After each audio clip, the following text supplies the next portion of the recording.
그래서 이 안에 무비스님이 이렇게 강의해시고 이렇게 해주시는 거는 읽어보시죠. 네, 읽어보시고 또 거기에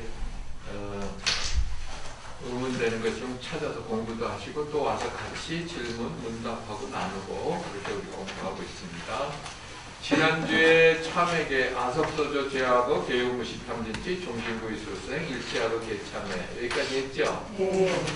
보통 그 참회 어떤 것은 이 사방찬, 도량찬, 참회개혁에 그 소위 뭐라 그래 제목은 읽지 않잖아요. 우리 독성할 때 우리 관례적으로 그거 하는 거 지난번에 한 거 다시 한번 보면 아섭소조 제하고 내가 예로부터 지은 모든 악업을 개요무시 탐진치 모두 무시 시작이 없는 비롯함이 없는 탐진치 삼독으로 비롯되었고 종신구의 조소생 신구의 삼업 따라 나타나는 것을 이제 악음 개참해 내가 지금 이제 모두 참회하옵니다 하는 거죠. 여기서 우리가 마음 공부나 교학적으로 봤을 때 악업의 업이라는 업사상, 까르마라는 업에 대한 거, 인도의 업사상과 우리 불교의 업사상 비교해서 같이 지난주에 살펴봤고요. 그런 업이 기인하는 것이 우선 삼독심, 세 가지 독이 되는 마음의 탐, 진, 치, 탐욕과 성냄과 어리석음. 근데 이 탐진치가 신구의 삼업, 몸과 일과 생각으로 나타나죠. 근데 이 탐진치를 일으키는 것은 탐진치를 일으키는 더 근본의 원인은 뭘까요? 불교에서는 무명이라고 그러죠. 아비드야, 무명. 그래서 기독교의 모든 죄업과 모든 고통의 원인을 기독교는 원죄라고 보는 거와 비교해서 보자면 우리 불교는 모든 괴로움의 근원이 되는 게 뭐예요? 무명. 무명은 밝음이 없다. 어두움이죠. 무지. 이 존재의 실상을 바로 보지 못하는 무지, 무명으로 인해서 탐진치를 비롯한 삼독의 마음이 일어나고 또 그것으로 108번뇌를 비롯한 수많은 84,000평대의 괴로움이 생겨나는 거죠. 근데 그 무명, 이 모든 괴로움에서 벗어나려면은 무명을 밝혀야 하잖아요. 무명의 마음의 어둠을 밝혀서 나는 누구인가를 바로 보고 이 존재의 실상을, 이 새라가는 이 세상을 바로 봤을 때 모든 괴로움에서 벗어난다. 우리가 이해를 쉽게 하기 위해서 기독교와 비유해서 얘기하면 기독교는 아담과 이브가 원죄를 지은 것으로 해서 인류의 죽음이 들어오고 인간에게 그것으로 모든 인간의 괴로움이 비롯됐다. 근데 간단히 그냥 얘기하면 그런 입장이니까 나에게 벌을 주신 그 원죄가 뭐야? 조물주의 뜻을 어긴 게 원죄예요. 따먹지 말라는 선악과를 따먹은 원죄예요. 그럼 어떻게 해야 돼? 내가 죄인임을 회개하고 바로 창조주 조물주 야훼가 나의 창조주 조물주라는 것을 믿는 그런 회개. 근데 그것도 기독교에서는 이건 이제 유태교의 거지만 기독교에서는 뭐예요? 예수가 그 빚을 대신 갚아줬다. 예수님이 십자가에 처형당함으로 해서 대신 갚아준 거예요. 그 원죄를. 그래서 우리는 예수님을 통해서 구원받을 수 있다. 이런 도그마 원리를 갖고 있죠. 불교는 뭐예요? 내 마음의 무명으로 인하여 이 존재의 실상을 바로 보지 못한다. 그 바로 보지 못한다는 건 뭡니까? 이 언어주의 근원은 본래 둘이 아니고 나의 참본성은 불성, 너와 내가 둘이 하는 무한한 본성인데 그 무한한 본성의 내 본래의 마음, 그 이름을 뭐 한마음, 불성, 열애자 뭐라고 붙여도 법신 뭐라고 붙여도 그 본래의 둘이 아닌 하나의 근원에 안이비서신이 색성향미 접법이 만나서 그 본래의 마음의 바탕 위에 금을 거놓고 울타리를 치고 울타리 안에만이 나다라고 생각하는 거예요. 울타리 안에만이 나고 그 밖의 것은 다 남이다. 이분론적으로. 그러니까 나를 내가 영원히 살고 내가 잘 살고 내가 행복하기 위해서는 밖의 것을 많이 가져야 된다는 탐진치 삼독의 마음을 일으키게 되고 거기서 수많은 번뇌가 생겨나는 거죠. 그런 입장. 그 무명이라는 거 하나 이렇게 딱 좀 여기 삼독 또 그 삼업은 알지요? 우리가 짓는 모든 업이 신구의 삼업으로 이루어져 있잖아요. 몸으로 짓는 업, 입으로 짓는 업, 마음 생각으로 짓는 업. 그 중에 10악업, 이제 뒤에 나오겠지만 10가지 그 몸으로, 입으로, 생각으로 짓는 10가지 악업이 있고 그 반대는 뭐예요? 10선업. 그럼 몸으로 짓는 악업이 몇 가지일까요? 10악업 중에 3개, 10악업 중에 3개. 입으로 짓는 업 4개. 생각으로 짓는 거 3개. 입으로 짓는 업이 그렇게 악업이 큰 거예요. 그래서 우리가 모든 경전을 읽을 때 또 독성할 때 우리가 천수경 독성할 때 처음에 한 진언 만타라가 뭡니까? 정고업주는 수리수리 막. 그러니까 입으로 짓는 악업을 입을 우리가 짓는 악업 중에서 입으로 짓는 악업이 몸으로 짓는 거나 혀로 짓는 것보다 더 많아요. 실제 그렇잖아요. 우리가 남의 거 그렇게 훔치는 거 많이 없어요. 또 남을 해치는 거 많이 없어요. 그죠? 그런데 입으로 짓는 악업은 쉽게 할 때가 많아요. 거짓말도 쉽게 하고 남 욕할 때 나도 많아요. 마스크 쓰고 있기 다행이지. 자기도 모르게 훅 나와요. 왜 나와? 탐진치 삼독으로. 탐진치 삼독으로. 그 제일 경계할 게 뭐예요? 성냄. 여러분 탐욕이 우리가 지은 업 중에 탐욕이 더 많은 것 같아요? 성내는 게 더 많은 것 같아요? 맞아. 성냄 경계. 성냄이 첫 번째로 뭐로 나와요? 성낸다고 아무나 가서 때리나? 말로 나와요. 그래서 그냥 시바고만 외우지 않고 성냄을 내 마음에 화가 일어났을 때 그 화낸 거 알아차리고 입으로 확 뱉는 거를 잠깐 멈추고 바라볼 수 있어야 되는 힘을 가져요. 그래서 우리가 여기 참회 부분 이제 공부하는데 다 시바업 중에서 특히 성냄을 항상 성내는 업, 또 입으로 짓는 업. 요새 보면 말이 거칠어요. 말이 세상에 살기 힘드니까 언젠가 내가 어디서야 군법당에 군에 있을 때 군법당 이제 밖에 화장실 이렇게 앉아있는데 밖에 병사들이 얘기하는 거 보니까 나 깜짝 놀랐지. 나오기가 부끄럽더라고. 괜히 나가면 걔네들 부끄러워하거든. 뭐 우리가 잠자는 체면에 옮길 수는 없고요. 이 모양으로만 하는데 안에서 듣기가 창피할 정도예요. 내가 예전에 이제 원주에 일본 사람과 있다가 서울에서 차를 타고 고속도로에서 원주를 가는데 그런가 이렇게 고속도로 가는데 옆에 차가 하나 오더니 창문을 열어요. 그래도 고속도로인데 길을 물어보려면 왜 그러면서 나는 내렸어요. 근데 그 뒤부터 욕을 해대기 시작하는데 야 점잖은 체면에 옮길 수는 없고 했는데 화가 나도 나더라. 그 말을 들으니까 화가 나니까 뭐야! 그리고 나도 이렇게 한 거야.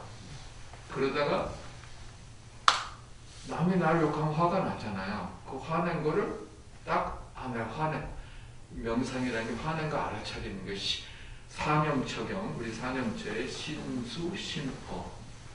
자기가 넘쳐 알아차리는 대상이 4가지로 몸과 몸의 감각과 마음과 생각.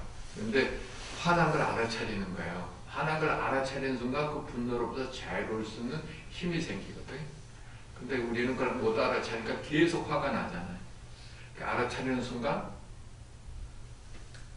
분노로부터 좀 자유로워지는 걸 느껴서 내가 천천히 그 다음 더 화가 난 게 그래서 화가 난 게 앞에 탁 가더니 내 차가 일로 가려면 확 막고 일로 가려면 확 막고 이래요.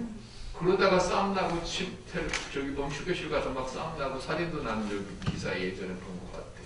그러니까 나도 화가 나고 내가 그런 심한 말을 했나요? 이러는 거야. 그러다가 이제 알아차린 거예요. 그래서 에이 그 사고 나잖아요. 이렇게 멈췄어요. 그래서 좀 이따 가다 보니까 그 차가 이렇게 내가 이렇게 갔는데 그 차가 저렇게 가서 내가 이렇게 가다 보니까 나이가 좀 많은 분은 아니고 40대나 뭐 옆에 어린아이가 타고 뒤에 나이 드신 분이 타고 있더라고요. 아마 모르긴 해도 뭐 내가 어떻게 자기 길을 좀 막았거나 뭐 했거나 기분이 안 좋았겠지. 그러니까 내가 이렇게 하면서 미안하다고 이렇게 흔들을 때 이 사람이 이러고 보더라고요. 근데 내가 그 분노를 거기서 알아차리지 못했으면 뭔가 다 성격이 보통이 아니라 가서 그걸 뒤집어 놓던가 타이어를 빼놓던가 그래봐야 뭐 하겠어요. 그죠? 그 10악업 중에 나는 제일 경계하는 게 성냄인 것 같아요. 말. 그리고 내가 실천할 수 있는 보시, 여기서 얘기했죠. 미소, 따뜻한 말. 입으로 악업을 짓는다면 입으로 선업 짓기도 쉬워요.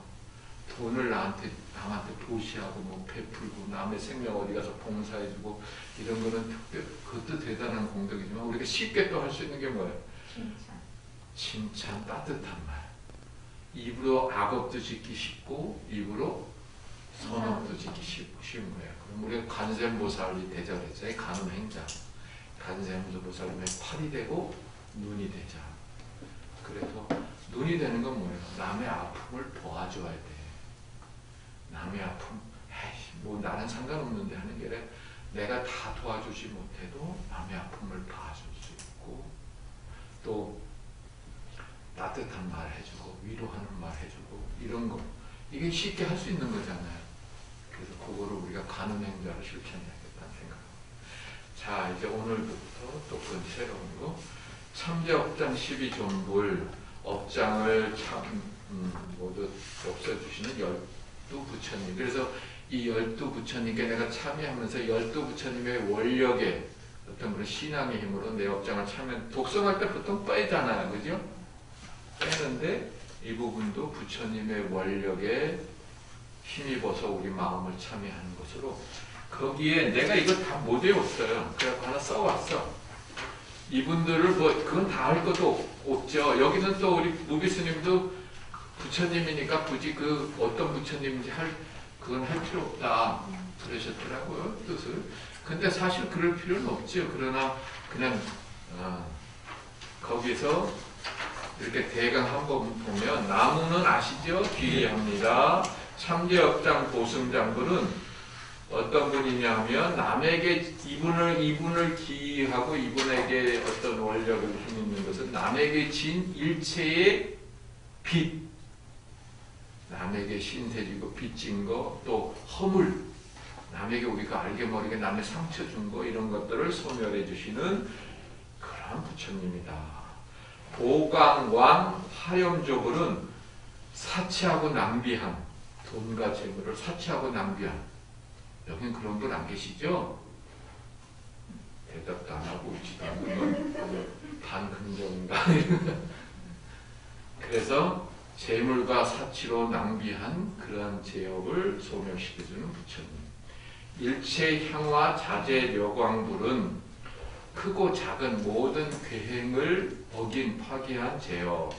백억 항아사 결정불은 살생한 제업을 소멸시켜주는 부처님. 근데 거기 항아사는 뭔지 아시죠? 항아사. 백억 항아사. 항아사가 괜지강이에요.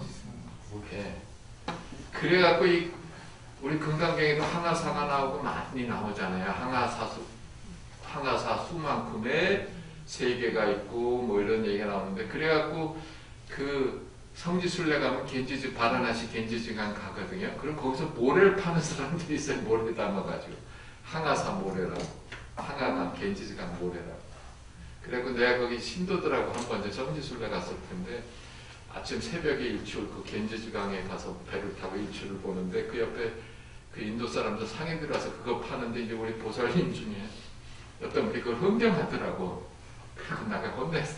뭐라고 혼냈냐면 아니 여기 와서 부처님 당시에도 흐르던 강이고 3000년 전에 흐른 강에 내가 여기 앉아가지고 3000년 전에도 또 해를 보면서 그 당시 부처님에 가서 이렇게 명상해야지 그걸 앉아서 흥정하냐고 그거 모래 갖고 가봐야 뭐하냐고 내가 그랬었던 기억이 나. 항아사 백억 항아사 결정부는 살생한 제업을 참여. 진의덕불은 사음하고 성냄 그런 것들을 소멸시켜주는 부처님. 금강경간소복 계산불은 지옥에 떨어질 지옥고에 떨어질 죄업을 소멸해 주시는 부처님. 보광월전 묘음 조남불은 보광이란 말도 많이 나오죠. 보광. 이 보광이 뭐예요? 보자는 두루보자죠. 널리 빛을 비추신 거예요. 바로 관세음보살님이 비추시는 빛을 보광이라고 하고 부처님이 보광이라고 많이 하지만 보왕삼매론 같은 게 나오고 보광에 부처님이 나타나시는 데가 뭐죠? 보문시열. 관세음보살 정근 연불할 때 보문시열. 보문, 넓은 문으로 그러니까 두루 나타나지 않는 곳이 없으시는 부처님, 특히 이제 관세음보살님은 모든 중생을 건드시게 보문이라는 표현을 하는데 대전에 가면 보문산도 있어요.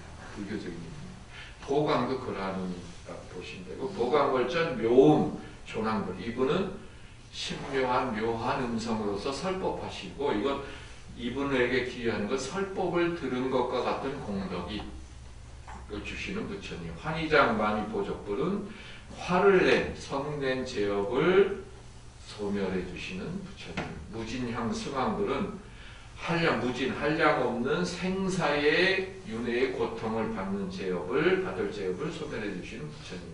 사자월불은 축생의 괴로움을 태어날 제업을 소멸해 주시는 부처님. 환희장엄 주왕불은 살생 도둑죄 도둑하는 그러한 무거운 제업을 소멸해 주시는 부처님. 제고당 만이 승광불은 탐욕으로 저지른 온갖 제업을 소멸해 주시는 부처님. 그렇습니다. 그러니까 그냥 우리가 그냥 참고적으로 한번 제가 설명을 드렸고 이런 부처님에게 이렇게 구체적으로 나타나지만 부처님의 근원 원력은 하나죠. 하늘에 떠 있는 달은 몇 개예요? 하나지만 그 달이 물에 비치는 것은 일천강, 일천의 강이 있다면 일천월이 비춰지죠.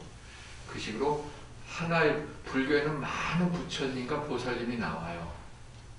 그러니까 일신교, 기독교, 이슬람교, 일신교 하나의 신을 멈추는데 그런 데서 보면 불교는 다신교라 그래요. 비판할 때 다신교. 불교는 다신교인가요?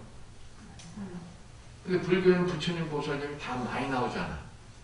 부처님만도 여기 12부처님 나오죠. 엄청난 부처님, 보살님만 해도 엄청난 보살님이 나와. 그건 뭐예요? 부처님이기 때문에 어디든지 나올 수 있는 거. 그렇죠. 그리고 부처님은 한 분이시죠. 법신의 부처님. 하나. 그 한 분을 모든 중생도 다 부처. 그래서 그 부처님들이 여러 원력을 세워서 여러 모습으로 신앙의 대상으로도 나타나시고 우리도 다 아직 부처가 되지 않은 부처지. 우리도 부처예요. 안 믿으세요? 근데 왜 앞에 앉으셨어요? 부처도 아니면서 이 줄은 부처만 하는 거죠. 그렇죠? 노력을 하는 거죠. 노력하죠. 내 부처라는 걸 믿고 노력해야 돼. 내가 부처도 아닌데 노력해봐야 모래로 밥 짓는 거하고 똑같아요. 내가 부처의 씨앗이 있기 때문에 노력하면 부처가 될 수 있다. 그럼 첫 번째가 뭐예요? 믿음. 내 안에 불성이 있다. 나는 중생으로 이 몸뚱아리 여자로 이렇게 살고 있지만 내 안에는 부처가 있다. 불성이 있다.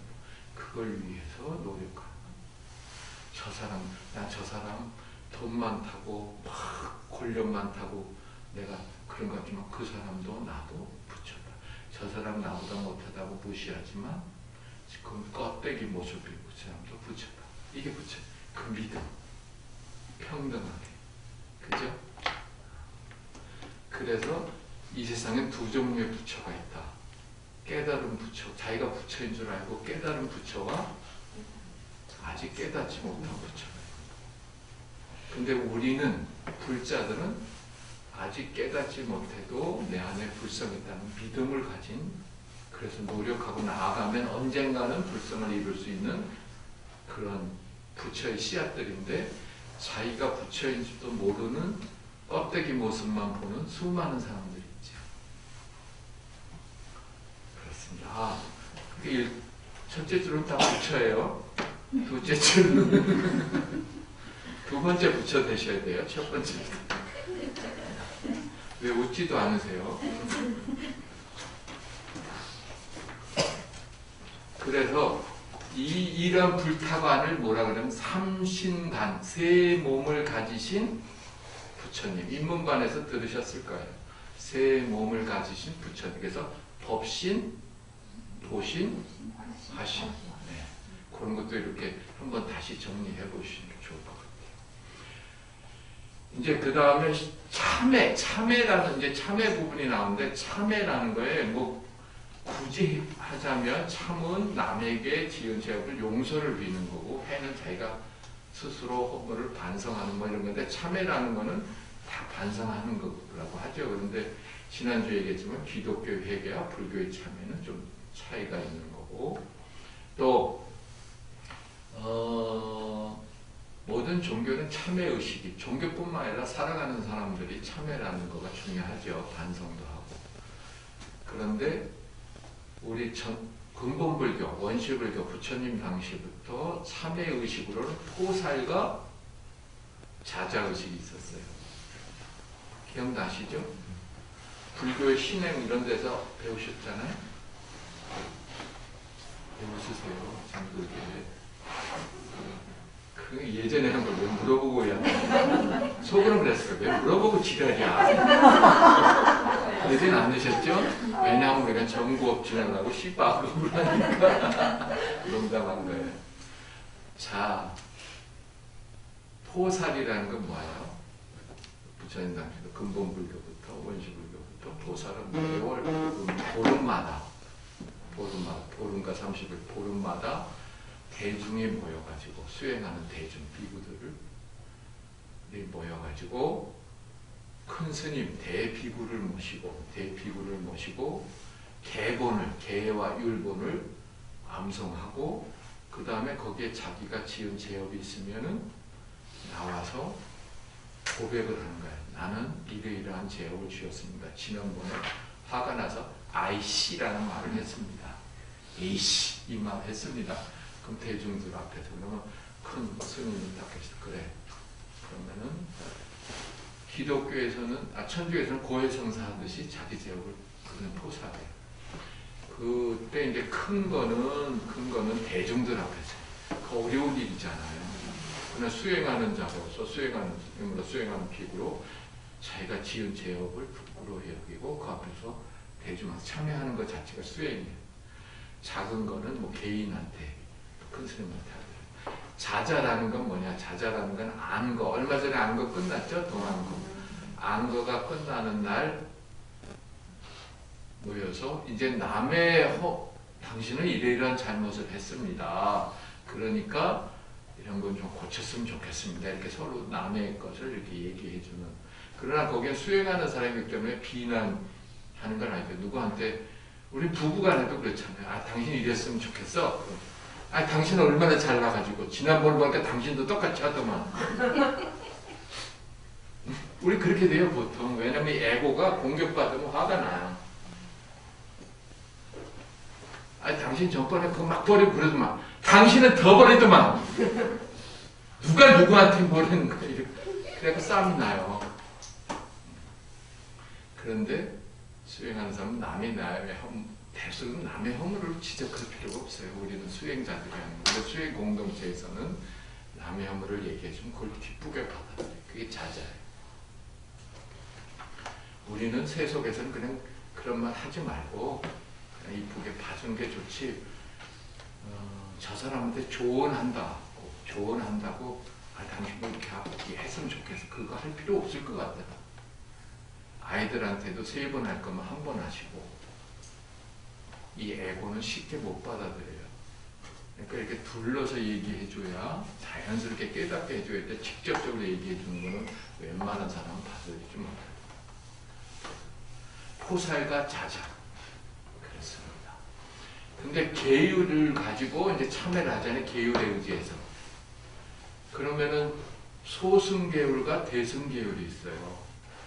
이런 건 우리가 불교의 신행과 사상 대학관에서 아마 어느 정도 살짝은 지나갔을 거라고 생각이 돼요. 소승 계율은 비구 250개, 비군이 348개예요. 그러니까 어떤 분이 그러더라고. 그 불교는 남녀 평등인 줄 알았는데 왜 여자를 차별하냐고. 그런데 인도라는 데는 지금도 여성의 인권이 거의 땅바닥이에요. 여성을 아주 우습게 하고. 근데 그 2500년 전에 오죽했겠어. 그럼 여자가 집을 떠나서 출가하고 이런다는 거에 굉장히 어려움이 있는 거예요. 그래서 부처님께서는 부처님의 이모가 출가하겠다는 여성의 출가를 처음에 안 받아주다가 나중에 받아주시면서 계율이 더 많이 정해진 거예요. 부처님이 정한 건 아니지만 지켜야 될 게 더 많아진 거예요. 그러나 불교의 정신은 예를 들어서 천주교의 수녀가 있잖아요. 수녀는 성직자가 아니에요. 수행자 평신도예요. 수녀 수사는. 우리 불교적 입장은 수녀 수사가 수행하고 대단한 건데 천주교라는 입장에서 보면 수녀 수사는 평신도예요. 그래서 수녀 수사는 미사를 할 수가 없어요. 미사 제사를 하느님하고 제사를 드리는 거 오직 신부, godfather만 하는 거예요. 신부는 바로 신의 대리자예요. 근데 그런 것들이 어디에도 정해져 있지 않은 거예요. 근데 이 종교를 만들면서 베드로가 제1대 교황이 됐잖아요. 그때 예수님의 제자 중에서 이런 거 하도 재밌어요. 그런 거 하면 너무 시간이. 막달라 마리아라고 아시죠? 막달라 마리아를 창녀같이 생각을 했어요. 근데 그 막달라 마리아는 예수님의 제자 중에 굉장히 깨달음을 성취를 하시고 뭐 예수님의 파트너 부인이었다는 얘기도 있고 뭐 여러 가지 설은 있는데 그런 영화도 있었죠. 다빈치 코드라는 영화. 가서 딸을 낳아가지고 그 후손들이 내려왔는데 하여튼 남성 중심의 그런 교단이 세워진 거예요. 그러니까 로마가 국교를 만들 때 정치적인 의미로 그리고 다른 복음서들은 다 없애고 4대 복음만 내린 거예요. 마태, 누가, 마가, 요한. 그런데 막달라 마리아 복음서도 있고 도마 복음서도 있어요. 이런 거는 굉장히 불교적인 내용이 들어가 있습니다. 막달라 마리아 복음서 같은 데는 예수님한테 죄업을 어떻게 이런 거 똑같아. 이제 좀 이따 죄라는 건 본래 있지 않다. 네 마음으로 행동으로 일어난 것이다. 이런 얘기, 불교적인 얘기가 있어요. 그런 거 보면은 굉장히 천주교나 기독교는 남성 중심의 어떤 그런 걸 좀 내려오고, 불교는 이제 대승불교 와서는 승만경, 그러니까 여성 선불론, 여성도 다 선불할 수 있다. 이러한 남녀 평등의 사상이 불교에는 깔려 있다. 자, 여하튼 참회에 대한 얘기 좀 하고, 그 다음에 소승계열은 아까 말한 비구 250개, 비군이 348개고 제가 5개를 중심, 제가 5개, 8개, 10개 이렇게 돼 있죠. 그래 이제 그 계율에 의지해서 참회를 많이 합니다. 대승에 넘어와서는 대승에는 좀 적극적인 의미로 더 해석하는데 우리나라 같은 데는 대승에서 법망경에 보면 10대 중계 10가지의 큰 중제를 지을 수 있는 금계 있고 48가지의 경계가 있어요. 48가지의 좀 가벼운 술을 먹지 말라 뭐 이런 48가지가 있어요. 근데 또 보살계 무슨 경이야? 보면은 삼치정계 뭐 이런 게 해서 대승의 의미의 계율은 좀 달라요. 그러니까 소승의 입장에서는 비구, 비구니와 제각의 출가와 제각의 계율을 다르게 받았는데 대승불교는 출가보살이나 제가보살이나 다 보살계를 그게 소승불교와 대승불교의 큰 차이예요. 소승불교에는 부처님은 한 분만 계세요. 누가? 성가모니 부처님. 혹시 태국이나 라오스나 이런 데 가서 사원 가보신 분 있죠? 그 모든 부처님은 다 석가모니 부처님. 부처님은 오직 석가모니 부처님이고 일반은 아무리 수행해도 아라한까지만 가는 거예요. 아라한. 아라한은 무함, 무쟁, 더 이상 배울 곳이 없고 마음의 모든 번뇌를 최고의 성인의 경지죠. 그래도 부처는 될 수 없어요. 근데 대승불교는 수많은 부처님이 나오잖아요. 이렇게 소승과 대승의 큰 차이가. 물론 소승불교가 부처님의 근본불교가 쭉 그냥 그 용어 그대로 이렇게 내려져 오기 때문에 그렇지만 대승불교는 이제 인도에서 없어지면서 오히려 이쪽 아시아 이쪽으로 넘어와서 대승불교가 꽃이 피어서 그런 것이 있지만은 계율의 의미도 다르다는 거죠. 그 대승불교는 그 조목 하지 말라는 그거에보다 더 큰 의미를 거기에 담고, 예를 들어 살생하지 마라, 지난번에 얘기했지만 불살생에 살생하지 말라 그러면 더 살생이 아니라 방생하는 그 불살생계를 철저히 지키는 종교가 자이나교예요. 부처님이 우리 불교와 비슷하게 생긴 시대의 종교인데, 그래 우리랑 비슷한 게 많아요. 오계도 있어요. 비슷하게 우리는. 그러니까 지금 인도에도 자이나교가 0.5%만 있고요, 아직까지. 근데 자이나교들은 불살생계를 철저하게 지켜요. 그래갖고 그 자이나교의 수행자, 스님들, 수행자들은 그 더운 여름, 요새 우리 이거 쓰고 다니도 덥잖아요. 막 40도, 50도 돼도 마스크 쓰고 다녀요. 왜냐하면 벌레가 하도 많으니까 자기도 숨 쉬다가 들어 죽을까봐. 그 다음에 이렇게 개울, 거기 아주 뭐 이런 비 오면 막 뭐 이런 게 생기잖아요. 웅덩이가 생기면 그 앞에 한참 서 있어. 지나가다 혹시 거기 있는 미물 중생이 밟아 죽일까봐. 또 스님을 모셔서 공양을 하면 밥 먹는 게 2시간, 3시간 걸려요. 밥에 혹시 벌레 들어갈까봐 하나하나 다 골라내서 먹어요. 그 다음에 거기에 무소유를 실천하니까 공입한 나체로 다녀요. 가끔 인도에 보면 이렇게 나체로 다니는 사람이 있어요. 수행자가. 그 사람은 소유하지 않아요. 그 여자들이나 이런 사람들이나 또 그렇지 않은 사람 흰 옷만 입고 다녀요. 근데 인도의 부자의 자이나교도들이 많아요. 숫자는 적은데. 왜냐하면 그 옛날부터 농업에 그러니까 종사할 수가 없잖아요. 농업을 하면 벌레도 죽여야 되고 하니까. 그러니까 상업에 종사를 한 사람들이 많다 보니까 부자가 많아요. 인도의 두 번째 부자가, 인도의 부자는 엄청나요. 인도의 첫 번째 부자인가가 지난번에 딸 결혼시키는데 3천억인가 들였잖아요. 우리 이건희 씨, 이재용 씨도 갔다 왔어요. 네. 비행기표 대주고 다 대줘요. 3천억. 인도에 빈민 사는 사람 하녀 월급이 10만 원이에요. 10만 원인데 3천억을 결혼식했어.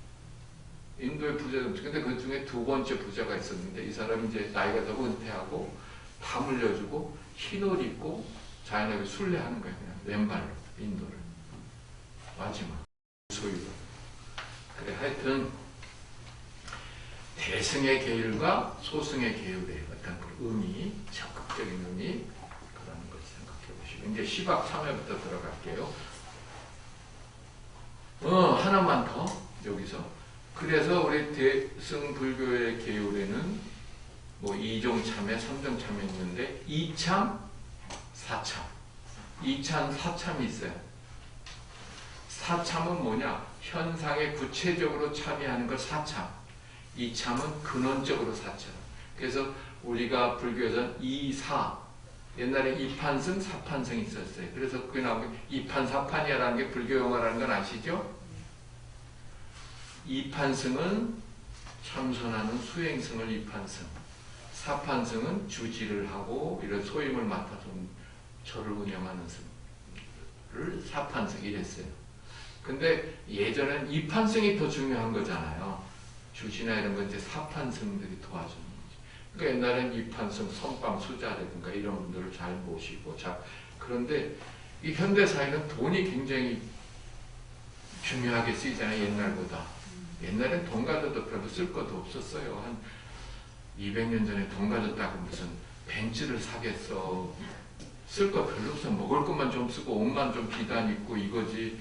무슨 요새는 웬만큼 다 옛날 사람이 돈이 있다고 아이스크림을 먹어봤겠어. 무슨 뭐 그렇잖아요. 돈 쓸 게 별로 없었어. 근데 요새는 돈 쓸 게 너무 많잖아. 그러니까 돈이 중요한 시대가 돼버렸어요. 그러니까 사판생이 더 이제 힘을 쓰는 시대가 된 거예요. 주지를 해야지. 수행하기보다 주지하려고 하잖아요. 내가 예전에 우스갯소리로 어느 종단도 보면 성불보다 주지하려고 큰절 주지나 총권장 하는 게 낫지 성불보다 돈이 있고 권력이 생기니까. 근데 하여튼 이사, 그 법성계도 이사명연 무분별 뭐 이런 얘기도 나오지만 현상의 참회와 근원의 참회 이렇게 이해하시면 되겠습니다. 이참, 사참 그 뒤에 나오죠. 그럼 보겠습니다. 우선 시박참회 10가지 악업을 참회합니다. 살생중재금일참회, 투도중재금일참회, 사업 같이 읽어볼까요? 살생중재금일참회, 투도중재금일참회, 사업중재금일참회, 망언중재금일참회, 기여중재금일참회, 양설중재금일참회, 악고중재금일참회, 탐해중재금일참회, 진해중재금일참회, 취향중재금일참회. 10악업이죠. 10악업.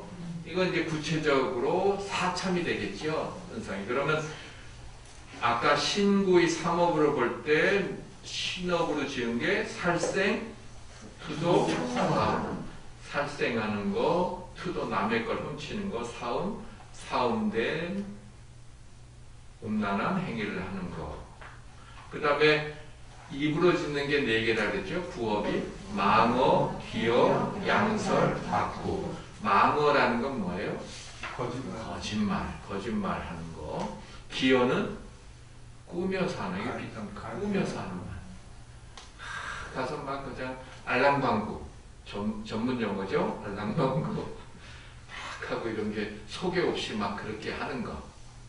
그리고 뒤에 와서 딴 말 하는. 그 다음 게 양설, 이간질 하는 거. 양설은 이간질. 혀가 2개예요. 이간질. 악구는 나쁜 말하고 욕하고 막 악담하는 거. 이게 악구. 망어, 기어, 양설, 악구. 이게 구업이죠.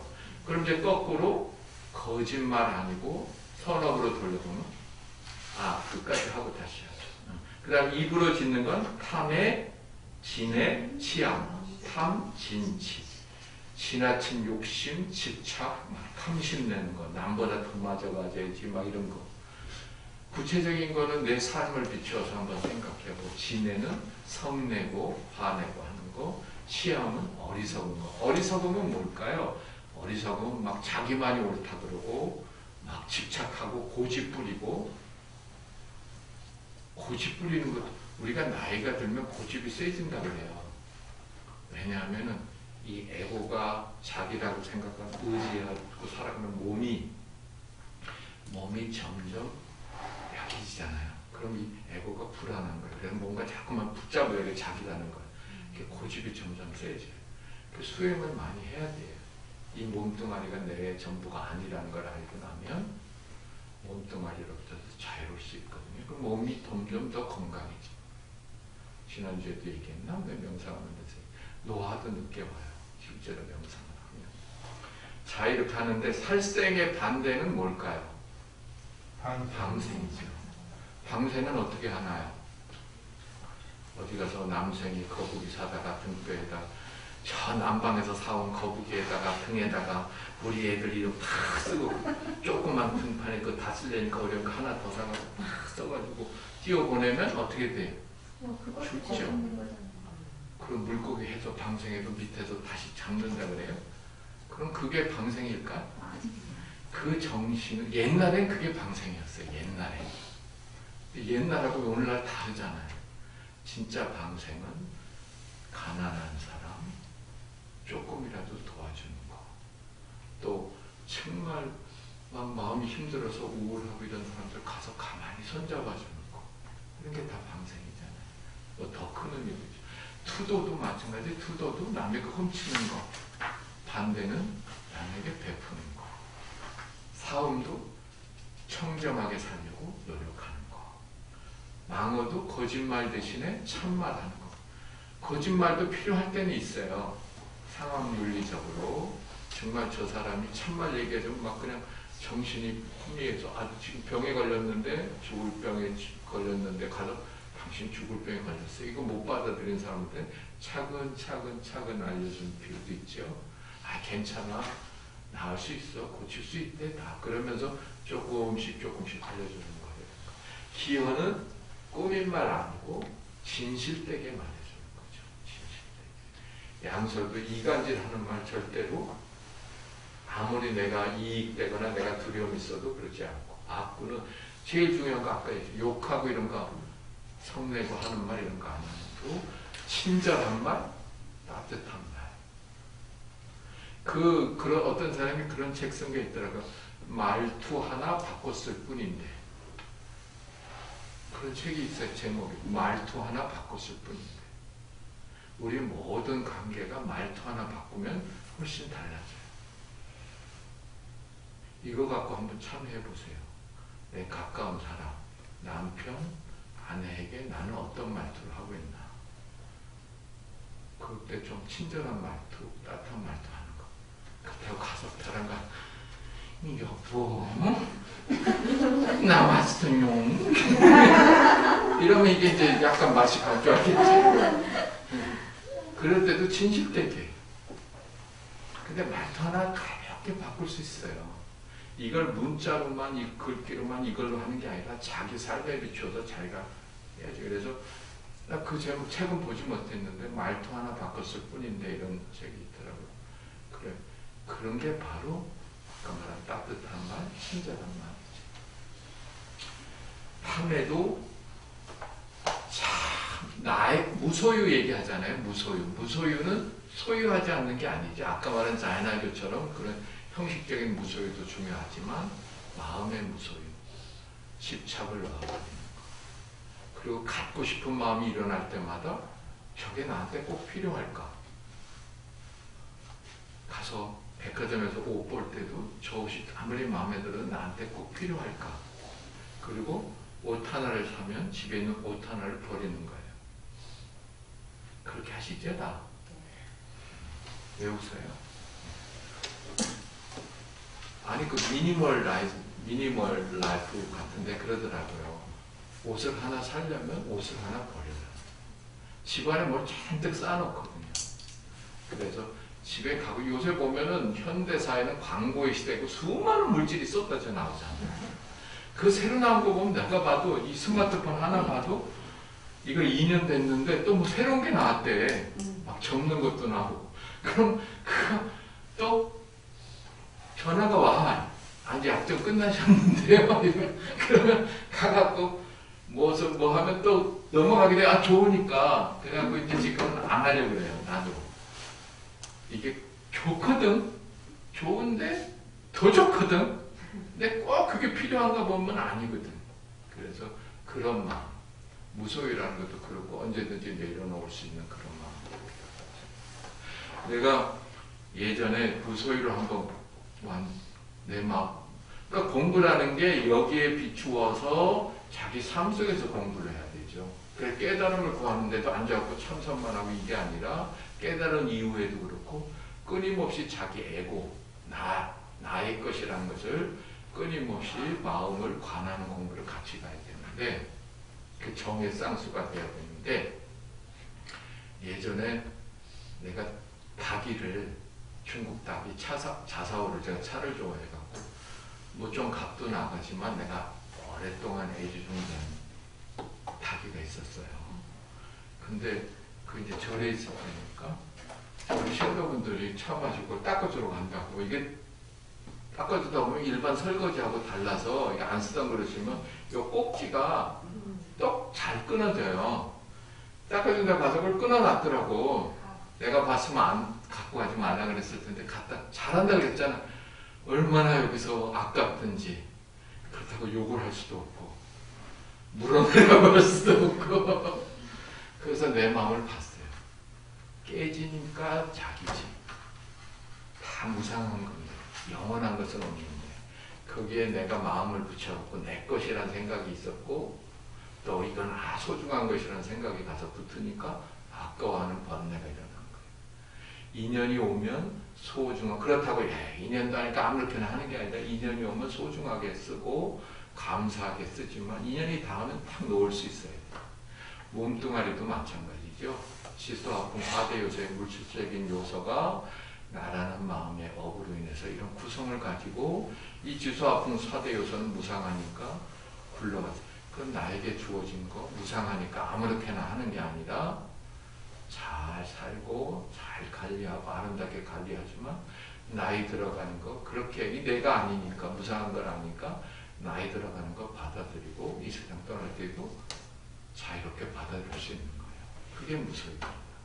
몸뚱아리도 내 것이 아니라니까 아무렇게나. 어떤 분이 담배를 펴요. 수행을 한다면서 담배를 피는 것은 옳지 않다. 제가 이렇게 얘기하니까 아이고 어디 계율에 담배 피지 말란 말 한마디도 없다는 거예요. 담배 피지 말라는 게 계율에 어디도 있으면 내가 안 핀대. 그래서 물론 이제 비슷한 제목인데 담배란 말은 없어요. 담배란 말이 그때 안 생겼으니까 없었겠지. 그러니까 담배 그 계율의 정신은 담배를 피면 내 몸을 해치고 이게 내 몸이 내게 아니고 나에게 맡겨진 거니까 소중하게 관리를 하고 돌려줘야 돼요. 내가 살아가는 불성이 뭘 의지해서 불성이 움직이고 살아가요. 이 몸을. 에고를 버리고 아상을 버리니까 이 몸도 아무렇게나 해도 되는 거 그건 아니라 잘 관리하고 잘 돌려주는 거지. 지구에. 그리고 담배는 남도 해친다. 그죠? 담배 피면 내 몸도 해치고 남의 몸도 해치잖아요. 남을 해치는 행위가 어떻게 계율적으로 봤을 때 올바른 괜찮다고 할 수 있냐 그랬더니 나한테 뭐냐면 다시는 당신 앞에서는 안 피겠습니다. 자기 몸을 해치는 것을 하면 안 되죠. 무상하다고. 자, 거기까지 해서 이걸 4참 10악업 참여했고 다음에 보면 같이 읽어볼까요? 백겁적 질제 일명동탄대 여하문고처 열진무유야 이렇게 끊고요. 그게 일념동탄진으로 되어 있는 데도 있고 동탄제로 되어 있는 데도 있어요. 근데 뭐 그건 큰 의미는 없고요. 100겁 동안 지난번에 겁에 대한 얘기는 했고 100겁 동안 쌓여서 모여진 제업을 일념동탄진 일념으로 한 마음 한 생각으로 몰러 돈이라는 것은 우리 도노할 때도 한 번에 딱 하는 거. 그래서 다 완전히 소멸하고 없애고 제거하고 없애고 마치 뭐와 같이 여화 분고처 불이 고쳐 마른 풀을 태우듯이 멸진무유여 다 소멸되고 다 해서 찌끄러기가 나머지가 아무것도 없느니라 하는 거예요. 이게 이제 이참이죠. 근원적으로 참여하는 거. 제업이라고 하는 것도 어둠이라는 것이 있나요? 없나요? 어둠 있어요? 어둠 생각해 보세요. 어둠이라는 거는 여기 1000년 동안 어둠에 쌓여있던 동굴이 있어요. 그럼 1000년 동안 어둠이 쌓인 동굴을 밝히려면 어떻게 돼요? 그렇죠. 1000년 동안 쓸어내는 게 아니라 빛을 밝히면 되듯이. 그런 게 바로 이참의 정신이에요. 내 안에 일어난 수많은 제업, 이런 제업을 구체적으로 살아가면서 제업을 짓지 않도록 하고 참여하는 데 사참이라고 한다면 근원적으로 내 본래의 마음자리는 일념, 한 마음의 그 자리는 그대로 맑고 순수하고 무한한 그 마음자리에 들어가면 그 모든 제업이 마치 1000년 동안 쌓인 어둠의 동굴도 한순간 불을 밝히면 되듯이 여기서는 이제 여화분고처라는 표현, 비유를 했지만 1000년 동굴에 불을 밝히는 것 같이 한순간에 밝아지는 거예요. 근데 또 불이 어두워지면 또 어두워지죠. 그러니까 우리는 계속 수행하고 계속 자기 마음을 밝히는 행을 도노했다고 해서 끝나는 게 아니라 보조국사는 도노 점수를 얘기하고 성철스님은 도노 돈수라는데 두 분 다 맞는 것 같아요.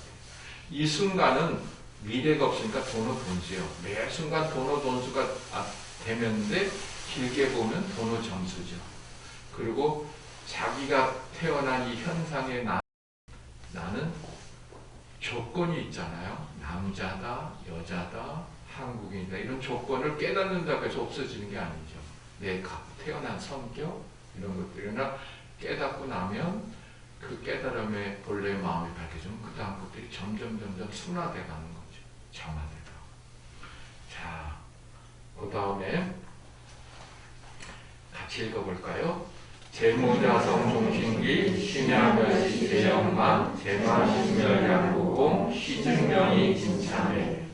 재업이라고 하는 것은 무자성, 자성이 없어요. 실체가 없어요. 종심기, 마음 따라 일어나는 것이고 일어나는 것이니 심야멸시 재영만, 마음이 소멸되면 마음을 비우면 내 본래 마음을 찾는 것이 그때가 바로 재앙 또한 마음 없어지느니라. 모든 재업이 마치 어둠이 밝혀지듯이 재망신멸양구공, 마음이 재업이 없어지고 마음이 비워져 둘이 다 공인 것을 갖추면, 공인 것을 알면 시증명이 진참해 이를 곧 참된 참해라 하느니라 하는 말씀이에요. 이게 이제 앞부분하고 백겁적주기하고 같은 이참이죠. 이참, 근원적인 참.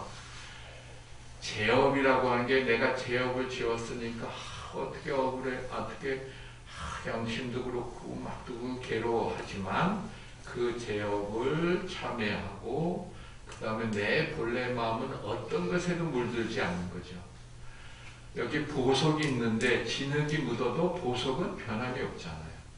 또 어둠이 이렇게 아무리 쌓여도 불을 밝히면 되듯이, 그래서 끊임없이 사참도 행하고 이참, 자기 마음을 밝히는 수행, 명상을 해야 됩니다. 그럴 때 내가 알게 모르게 지은 죄업이 일념동탄진, 한 마음 한순간에 다 어둠이 사라지듯이 사라진다 하는 말씀이죠. 다음 주가 마지막이라 조금 더 가도 되겠어요. 조금 빨리빨리 진행해도 기분 나쁘셔도 참으세요. 그래서 이제 이 천수경은 다란이를 중심으로 한 밀교계의 경전이다. 그래서 진언이 많이 나온다. 여러 좋은 진언은 만트라, 진리예술을 진실해요.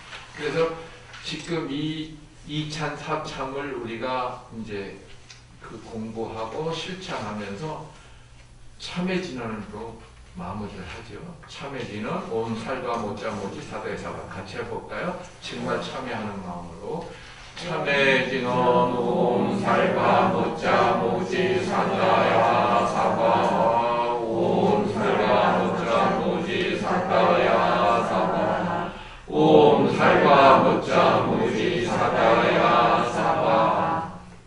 우리 모든 지은 죄업이 다 참회됐어요. 그죠? 왜 웃으세요? 좋아서요. 아, 그렇지. 좋으면 웃는 거야. 맞아요. 우리가 요거 조금 다른 얘기일 수도 있는데, 수계할 때 뭐 하죠? 무슨 참여하죠? 수계할 때. 연비 참여. 연비하는 게 왜요? 참여잖아. 그 따끔한 그 순간에 내가 모든 지은 죄업이 다 소멸되게. 그때 뭐 참회 진언하죠? 옴살과 모자, 뜨거워 옴살과 모자 모지. 그래서 애기들 할 때는 요 향불에 꼭 뒤로 해요. 애기는 그게 무서운 거야. 근데 수계는 몇 번 받는 거예요?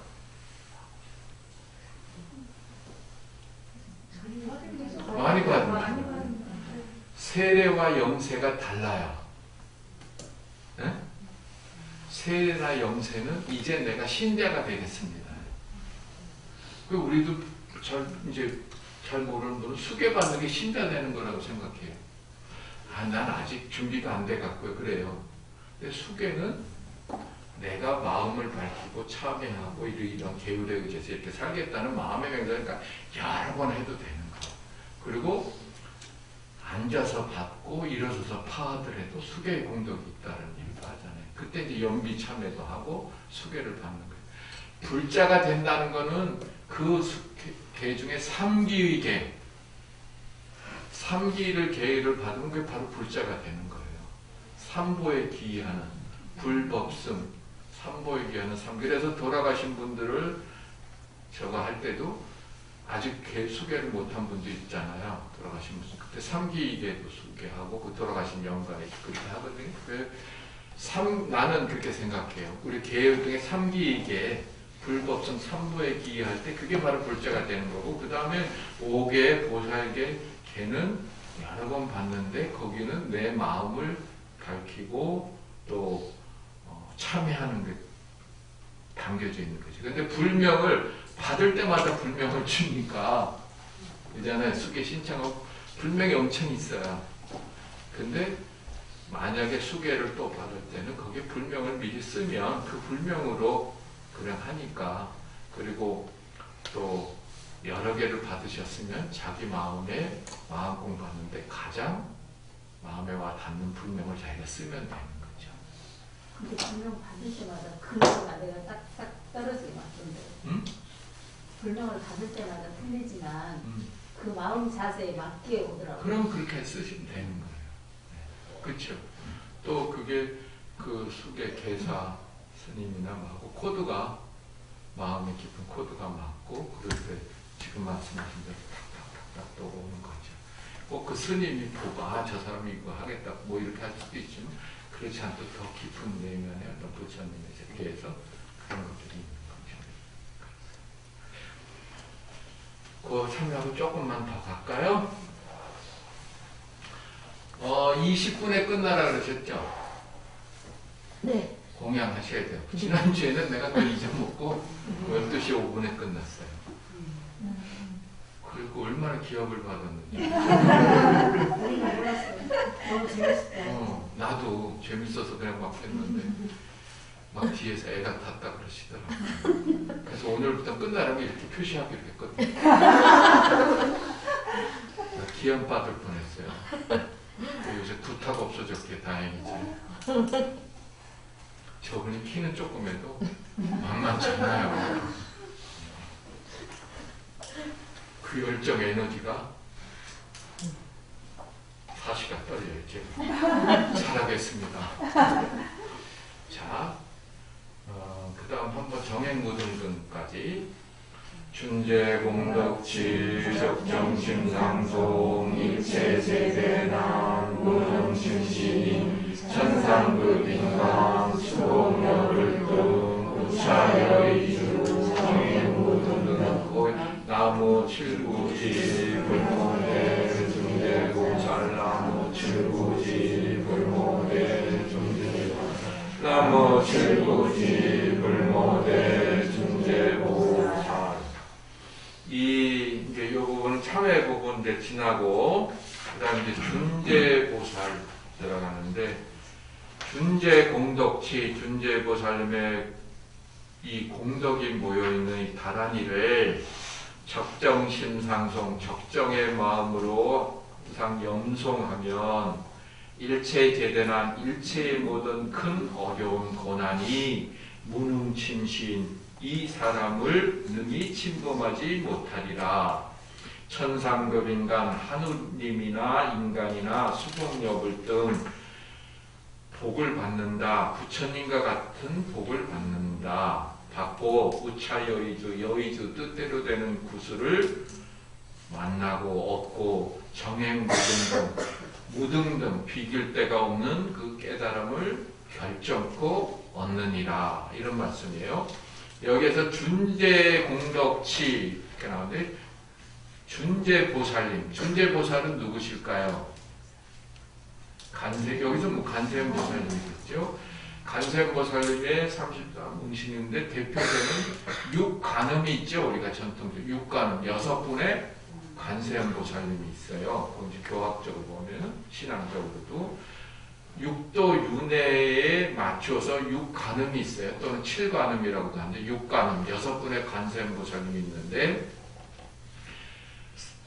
아귀 세계의 고통의 중생들을 건져주는 성간음, 성스러운 관음, 성관음 나중에 한번 또 찾아보시고, 참고적으로 이건 시험 보는 건 아니에요. 전혀 웃지 않는구나. 시험 봐야겠구나. 그 다음에 인간의 고통을 건져주시는 준재보살님. 준재가능. 그 다음에 또 아수라, 악심, 중생, 아수라 세계의 고통을 건져주시는 11면 관세음. 11면 관세음 보살님 지난번에 한번 얘기했죠.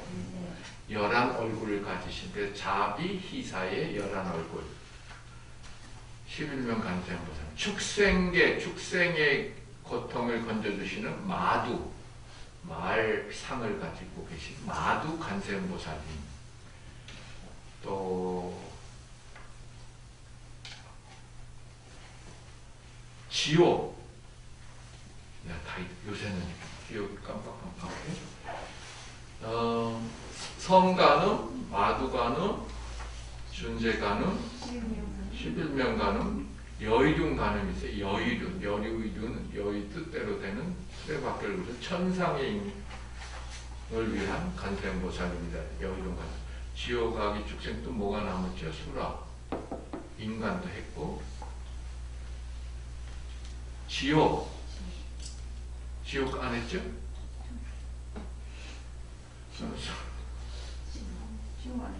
지옥 안 했어요.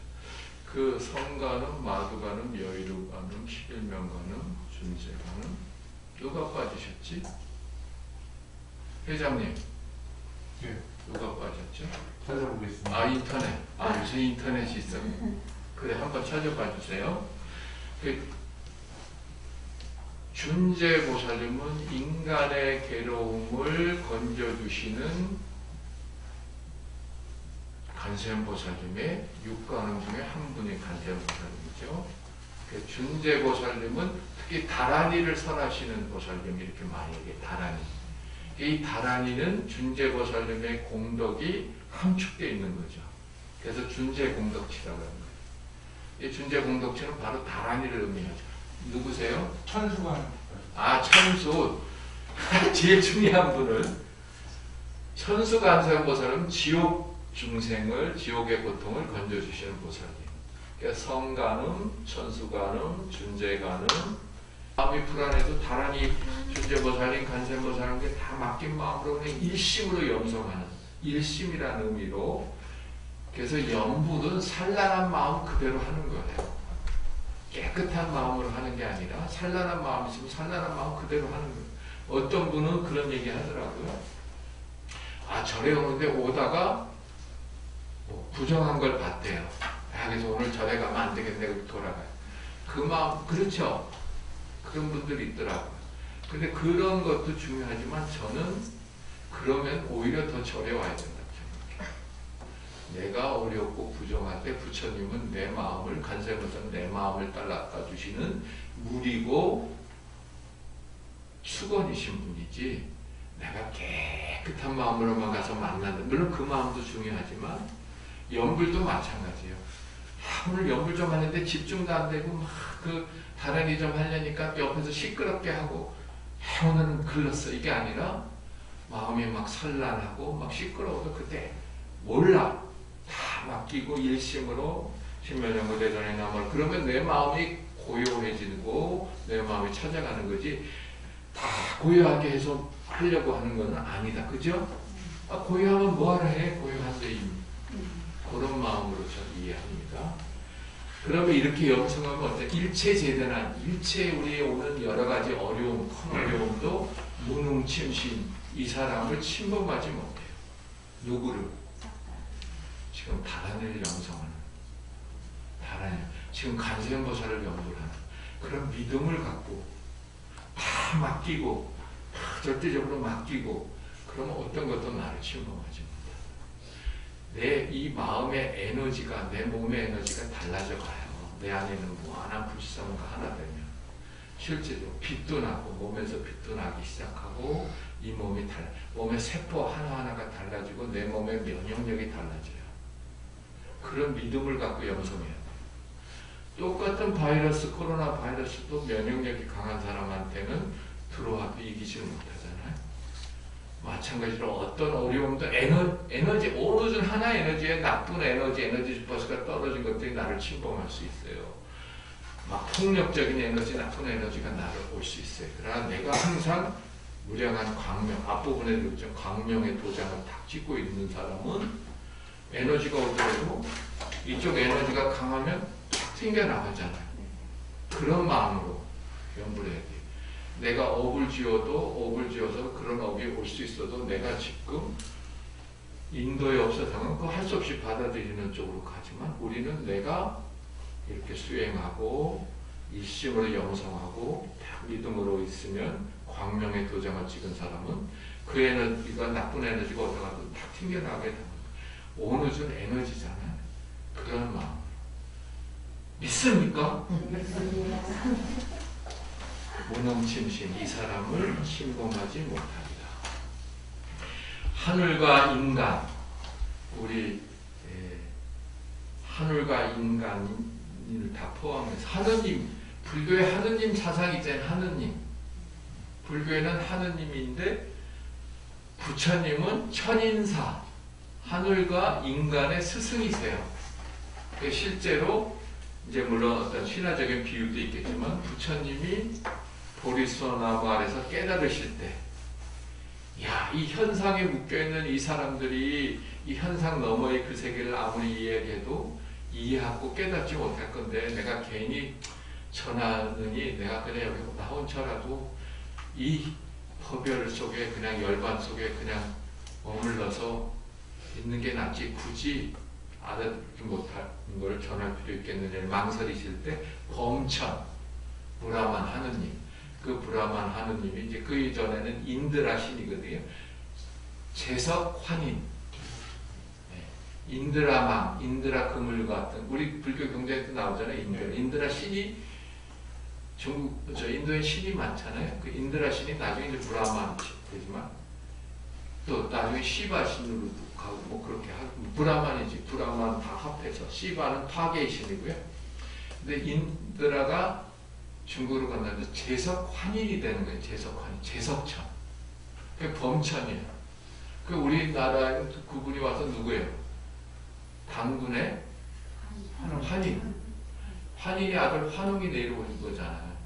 그 이게 이어지는 거예요. 그러니까 이 세상을 창조하고 움직이는 신을 인드라 재석환이라고 하는데 범천이 와서 부처님에게 청하죠. 범천의 권청. 그래도 부처님의 그 깨달음을 깨닫고 존재의 실상을 보는 그래서 열반에 드는 중생이 있을 겁니다. 그 중에 하나는 경인불교대학반인데요. 왜 웃으세요? 맞잖아. 그런 믿음을 갖고 공부해야 돼요. 난 아직도 모르는데 많이 할 필요 없어요. 하나를 알아도 분명히 알고 그 전에는 뭐가 있어야 돼요? 믿음, 사행, 신해, 행증. 믿음이 바탕에서 이제 조금씩 이해하면 돼요. 불교 교수라고 해서 안 돼요. 84,000 금강경을 앞에서 뒤부터 외우고 다녀도 못 가요. 이 길은 그렇게 세속적으로 공부 많이 해서 대학교 나고 대학원 나와서 가는 게 아니라 하나만 알아도 갈 수 있는 길이잖아요. 그래서 그럼 첫 번째가 뭐예요? 믿음. 나는 경인불교대학교에서 이렇게 와서 공부하고 한 기절만 해도 알고 아까 말한 예를 들면 내가 입으로 짓는 악어 그 공부만 해도 되는 거예요. 그 다음 내 안에 있는 불성에 대한 믿음만 갖고 있으면 돼요. 믿으면은 반드시 결정권 언젠간 가요. 놓지 않으면. 그리고 어느 정도 단계를 넘어서면 첫 번째 공연은 불태전. 우리가 초기보살이고 그런 복잡한 거 몰라도 돼요. 시험 본다고 하지만 안 볼 거예요. 믿으세요. 이런 구석 보지 않아요. 다음 주쯤 볼 거가? 안 봐요. 절대 안 볼게. 어떻게 믿나? 다 잊어먹어도 돼요. 뭐 하나? 믿음. 내 안에 불성에 대한 믿음. 부처님에 대한 믿음이 아니고 부처님에 대한 믿음은 불성에 대한 믿음이에요. 그걸 열어 보이신 게 부처님이에요. 그런데 부처님이 따로 계셔갖고 내가 거기 보긴 하겠는데 이거는 아깝잖아요. 부처님의 가르침 정말 아까워요. 그러니까 이제 범천이 권천이 그래도 중에 있을 겁니다. 경행불교대학 시험 봐서 70점 이상인 분들은 이해하고 깨달을 수 있을 겁니다. 자, 실없이 우스갯소리해서 이해하시기로 했죠? 네. 그래서 범천에 권청이 있어서 이제 부처님이 법을 설하시는데 법을 최초로 설하신 게 어디예요?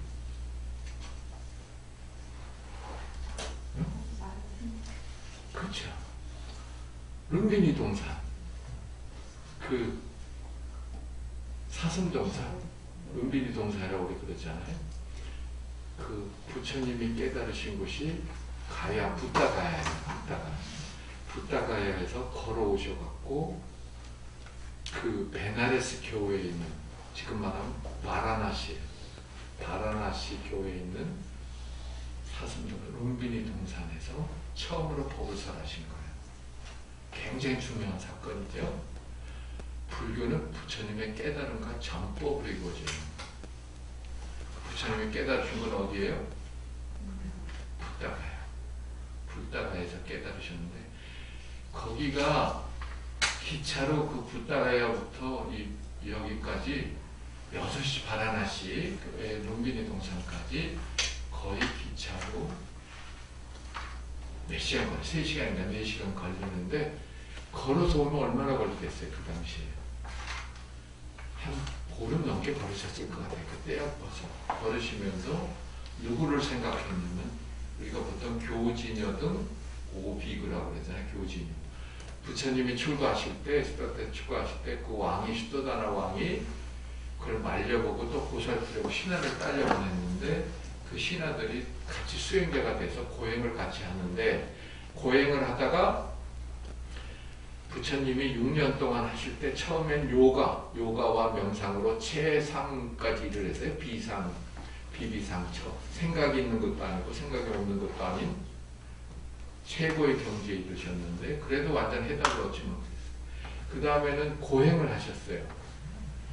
고행을 하면서 정말 엄청난 고행을 해도 깨닫지를 못해서 미련사라는 강에 들어가 목욕을 하고 수자타는 소멸과 주는 우유주 공양을 먹고 이제 원기를 회복하시는데 그걸 보고 이 고행을 같이 했던 교진녀들은 이 사람들 제가 타락했다.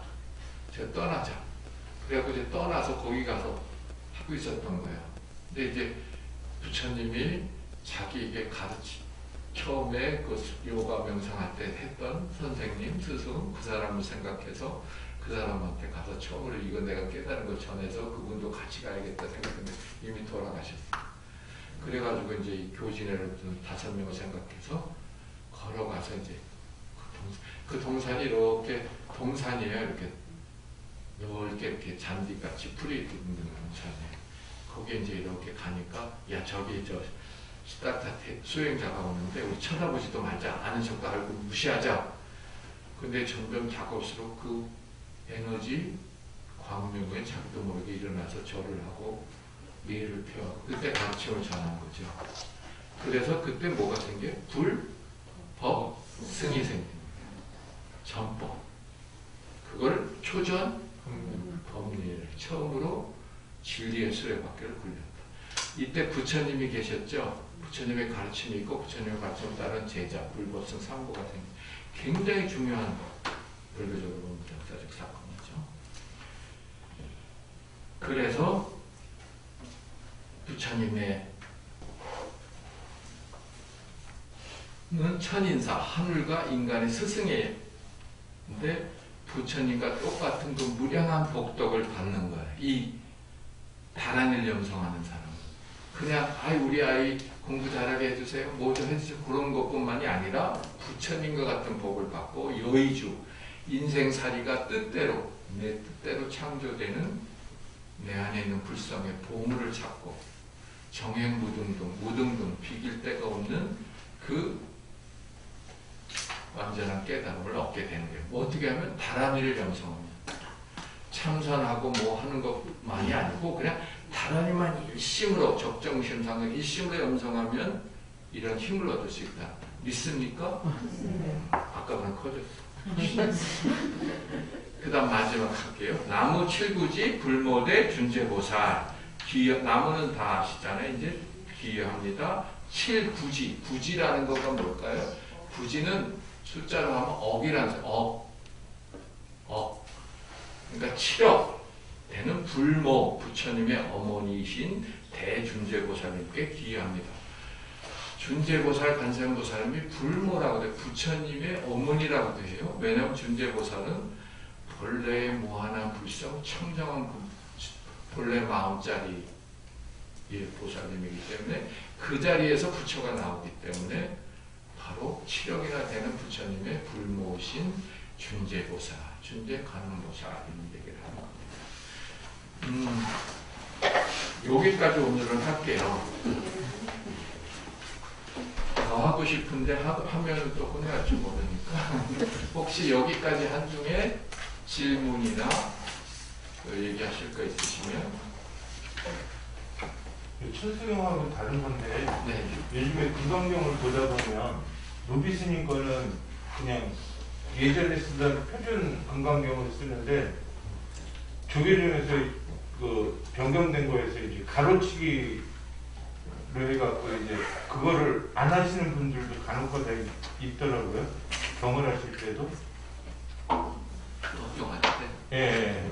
그리고 조계종에서 나오는 금강경을 보면 이거는 안 해도 된다 해서 이제 가로로 표시를 한 게 있고 하나 뭐지?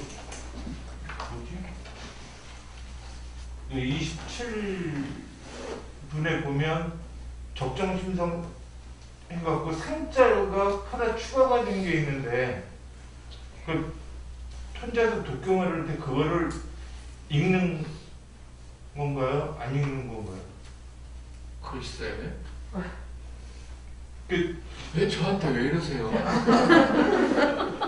좀 예전 금강경을 보면 그냥 하는 경우가 있는데 요즘에 젊으신 스님들이 금강경 독경하시는 거 보면 그 가로 쳐놓은 거를 빼고 그 독경하시는 분들이 좀 있거든요. 근데 그거는 이 시절에 따라서 또 변하기도 하고 조계종을 내가 지금 하신 말씀을 내가 못 봐서 모르겠는데 조계종에서 또 예를 한글 반해신경 하잖아요. 네. 한글 반해신경도 조계종에서 이제 통일된 게 있고 예전에 한 게 또 좀 틀려요, 글귀가. 네. 그런데 그거는 내가 어느 조직에 속했거나 또는 내가 어떤 그런 거에서 하면 되는 거라고 생각해요. 그 근본만 알면 그게 가로를 했거나 뭐 했거나 금강경의 근본의 가르침은 변함이 없잖아요. 그 금강경에 이런 기절이 나옵니다. 무유정법. 네. 정해진 법이 따로 있는 게 아니잖아요. 그 다음에 현상에 그거는 이제 그 다음에 정하는 거지. 그 다음에 우리 회장님 나한테 왜 그러시나? 내가 그걸 못 봤어요. 금강경 가르치고 이런 거를. 근데 내 생각은 근본, 계율도 그렇지만 정해지는 것, 또 간섭적인 거 이런 거에 의해서 변화는 있지만 근본의 진리, 또 근본의 정신 이런 거는 바뀌는 게 아니다. 예를 들면 하나만 조금 더 대승, 예전에는 무슨 얘기하자면 대승불설이라는 얘기가 있었어요. 대승불교 경전은 부처님의 가르침이 아니라고 일본 학자가 주장하는 거거든요. 왜냐하면 부처님 당시에 쓰던 언어가 있잖아요. 그 언어와 대승경전은 달라. 이건 그때 안 썼던 말이야. 그럼 그러니까 이건 부처님 가르침이 아니다 그러는 거예요. 그런데 핵심은 뭐예요? 그 안에는 담겨진 가르침이 부처님의 가르침이냐 아니냐 해서 요새는 성경에 다 부처님의 가르침이에요. 실제적으로 닉케아나 아함경도 부처님의 그게 아니지. 누구의 말이에요? 아난의 말이에요. 그렇죠? 누가복음, 사대복음은 예수님의 말 아니에요. 들은 사람이 자기 나름대로 쓴 거지. 그래서 모든 경전의 맨 처음에 자기의 해석이 안 들어갔다는 걸 나타내서 여시함은 이와 같이라는 게 특히 구마라주의 번역한 게 아름다운 게 구역인데도 여시함은 도치법이잖아요. 암은 여시, 나는 이와 같이 들었다가 아니라 여시, 그 대단한 나는 어떻게 이런 이렇게 아름답게도 썼지만 이런 진리를 이렇게 나타냈을까? 그러니까 그 사람 천재죠. 그 말하죠. 스님은. 그와 같이 거기에 이렇게 가로를 치거나 어떻게 했거나 그럼 그 다음에 얘기지 근본에 그것이 맞느냐 안 맞느냐가 중요한 것 같아요. 다음부터는 그러지 마세요. 됐죠? 네. 자, 또